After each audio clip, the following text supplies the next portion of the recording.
everyone, my name is Deepti Srivastava and welcome to my channel. Here we are discussing class 10 maths NCERT and we are doing our chapter number 9 on some applications of trigonometry. So we have started with exercise number 9.1. In our last video, we did the questions from question number 6 to question number 10 and today we are going to solve from question number 11 to question number 13.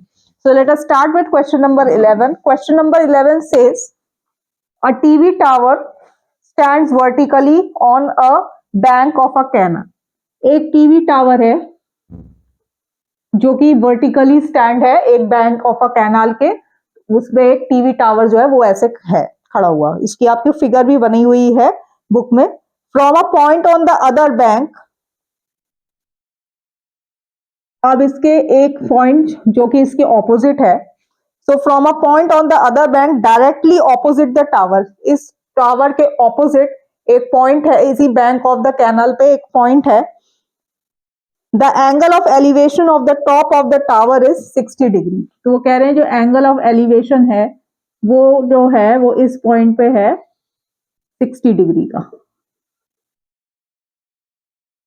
तो ये A B जो है आपकी, A B क्या है, A B है आपकी tower. ठीक है, तो एक ये पॉइंट सी है जहां पर कि वो कह रहे हैं कि जो एंगल ऑफ एलिवेशन है टॉप ऑफ द टावर का वो 60 डिग्री है. From another point 20 metre away from this point, अब एक और पॉइंट है से पॉइंट डी, और ये जो इस पॉइंट से इस पॉइंट का जो डिस्टेंस है वो आपको दिया गया है 20 मीटर. वो कह रहे हैं ये जो पॉइंट डी है जो कि 20 मीटर है पॉइंट सी से, यहां पर from another point 20 meter away from this point on the line joining this point to the foot of the tower, the angle of elevation of the top of the tower. अब वो ये कह रहे हैं कि ये जो पॉइंट डी है यहाँ पे इसका जो एंगल ऑफ एलिवेशन है, जो angle of elevation top of the tower का है वो हो गया है आपका 30 डिग्री. तो वो जो है वो आपका हो गया है यहाँ पर 30 डिग्री. अब आपको क्या निकालना है, find the height of the tower. एक तो आपको इसकी हाइट फाइंड आउट करनी है और find the width of the canal. जो कैनाल है उसकी जो है वो उसको आपको विड्थ निकालनी है और जो हाइट ऑफ द टावर है ए बी जो है वो आपको फाइंड आउट करना है यहाँ पर. तो आप क्या करें, अब आपको यहाँ पे क्या है कि ए बी नहीं पता, तो let the height of the tower is equal to H. इसको आपने H मान लिया. और लेट BC जो कि आपको नहीं पता है ये आपने मान लिया कि ये जो है वो X हो गया. Right now in triangle ACB, in triangle ACB, अब ACB में क्या है, ये आपने इसको H मान लिया. तो दिस इज योर परपेंडिकुलर. भाई इस एंगल के जो ऑपोजिट है ये क्या है, ये इसका परपेंडिकुलर हुआ. तो ये हो गया आपका H अपॉन, और B बेस क्या है आपका X है. So this is your H upon X is equal to tan of 60 degree. और your H is equal to what, tan 60 √3 होता है. तो दिस इज योर √3x. तो एक तो आपके पास यहाँ पर ये आ गया. दूसरा, अब बड़ा ट्राइंगल ले लेते हैं. Now in triangle ABD, triangle ABD अगर आप लेते हैं तो ये जो आपका ये है परपेंडिकुलर तो आपका यही है H है अपॉन, अब ये पूरा डिस्टेंस क्या हो गया x plus 20 is equal to what, tan of 30 degree. Now this is your H upon x plus 20 is equal to your 1 upon √3 or your √3h is equal to your x plus 20. अच्छा, अब आप यहां से क्या कर सकते हैं, अगर आप इसमें से दोनों साइड √3 मल्टीप्लाई कर दें तो ये √3h आ गया आपका, √3 इंटू √3x और your √3h is equal to 3x. ठीक है, तो √3h की जगह मैंने x लिख दिया, √3h की जगह आपने यहाँ पे 3x √3h की जगह आप यहाँ पर 3x कर देंगे और इज इक्वल टू दिस, और ये हो गया 2x इज इक्वल टू 20 और x is equal to your 10। तो x की वैल्यू क्या आ गई, 10 मीटर आ गई। अगर x की वैल्यू 10 है तो x की वैल्यू, अब h आपका क्या था, √3x था, तो h is equal to what, √3 into 10 और h is equal to your 10√3 metre. तो यहाँ पे आपने दो चीजें जो है वो कैलकुलेट करनी। एक तो आपने अपनी हाइट ऑफ द जो टावर है, हाइट ऑफ द टावर जो है, जो h जो आया वो आ गया आपका 10√3, और जो x जो वैल्यू है, x वैल्यू जो है वो आपने निकाल ली। ये आपका जो कैनाल का आपका ये बोला गया था कि ये इसका कैनाल है, कैनाल का जो आपने जो लेंथ निकाली वो निकाल ली आपने 10 metre width of the canal, और जो हाइट ऑफ द टावर है वो आ गई आपकी 10√3 meter. This is how you have solved your question number 11. Now we move towards question number 12. So the question number 12 is from the top of a 7-meter high building. From the top of a 7-meter high building. एक 7 metre high ये building है आपकी से, ठीक है, इसको आपने से ए बी बोल दिया, तो ए बी आपकी क्या है, ये आपकी है बिल्डिंग। एक तो आपको ये चीज दी गई है कि वो 7 मीटर हाई बिल्डिंग है। दूसरा है the angle of elevation of the top of a cable tower is 60 degree. अब एक केबल टावर है, उसका जो एंगल ऑफ एलिवेशन है from the top of this tower is how much, 60 degree. ये आपकी केबल टावर है, से इसको आपने सी डी बोल दिया।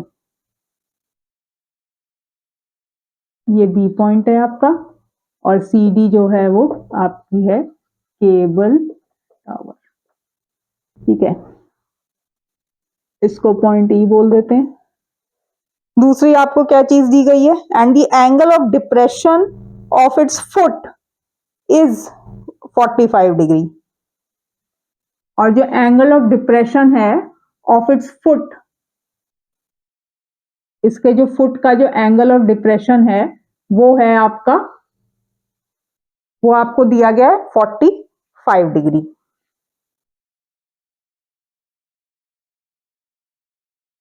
ठीक है, तो अब एक आपने यहां से सिर ऊपर हेड अप करके, जो ये आपका एंगल ऑफ एलिवेशन ये हो गया, और ये जो आपने जब हेड को डाउन करके आपने जब देखा, ये आपकी हॉरिजॉन्टल है, हेड डाउन करके जब आपने उसके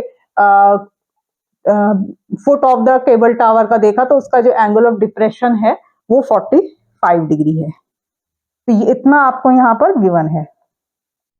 now determine the height of the tower. आपको टावर की हाइट कैलकुलेट करनी है कि ये जो सीडी है, सीडी जो है आपका वो क्या है, ये आपको यहाँ पर फाइंड आउट करना है। चलिए, तो अब आपको यहाँ पर क्या क्या चीजें गिवन है। अब देखो, ए बी अगर 7 है तो ये, क्योंकि अब आप ऐसे सोचें कि ये एक रेक्टेंगल अगर फॉर्म होता है तो ये भी जो होगा ये हो जाएगा आपका 7 मीटर, ठीक है। अब हमें क्या निकालनी है, हमें क्या सीडी निकालना है। सीडी के लिए आपको ये तो पता लग गया कि ये 7 मीटर है, आपको बेसिकली सीई निकालना है, ठीक। Let A is equal to X, ठीक है। तो अब ए को एक्स मान लें। इन ट्राइंगल ए ई डी, अब आपने ये वाला ट्राइंगल लिया ए ई डी, ये आपका मान लो ऐसे राइट एंगल ट्राइंगल बना है। तो अब आपने क्या देखा कि इस एंगल के, अगर आप इसको ए ई डी वाले एंगल को देखते हैं तो इस एंगल के जो ऑपोजिट है वो क्या है, आपका ई डी है, और इसका बेस क्या है, ए ई है। ये परपेंडिकुलर अपॉन बेस हो गया आपका tan के equal. So your E D, what is your E D, is your 7 and A E is your x जो आपने लिया था, इज इक्वल टू 1, और x की जो वैल्यू है वो आ गई आपकी यहां से, ये जो आ गई ये आ गई आपकी 7।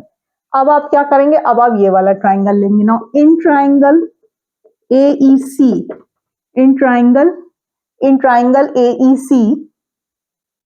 अब आपको सीई तो पता नहीं है, सीई अपॉन AE।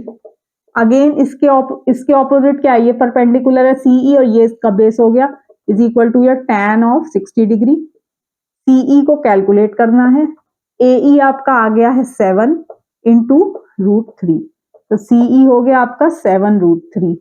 अच्छा, केबल टावर की height of the cable tower is equal to what, इन दोनों का सम हो जाएगा, तो height of the cable tower क्या है आपकी, CE plus ED, CE plus ED height of the cable tower. तो CE आपका आ गया 7 √3 प्लस ये आपका था 7, या आप इसको लिख सकते हैं 7 को आप कॉमन ले लें, 7 इंटू √3 प्लस 1 मीटर्स, मीटर्स इसकी यूनिट हो गई। तो जो इसकी height of the cable tower आई वो आई 7 इंटू √3 प्लस 1 मीटर। तो this is the height of the tower. चलिए, now we move towards question number 13, doing our question number 13। So the question number 13 is, as observed from the top of a 75 meter high lighthouse from the sea level। अब वो कह रहे हैं कि मान लो ये sea level है, इसको आपने कहा ये sea level है, इधर एक एंड पे आपका ये एक लाइट हाउस है और इसकी जो लेंथ दी गई है वो दी गई है आपकी 75 मीटर। सो योर AB ये जो है आपका, ये है आपका lighthouse and which is equal to your 75 metre. ये चीज आपको यहाँ पे गिवन है।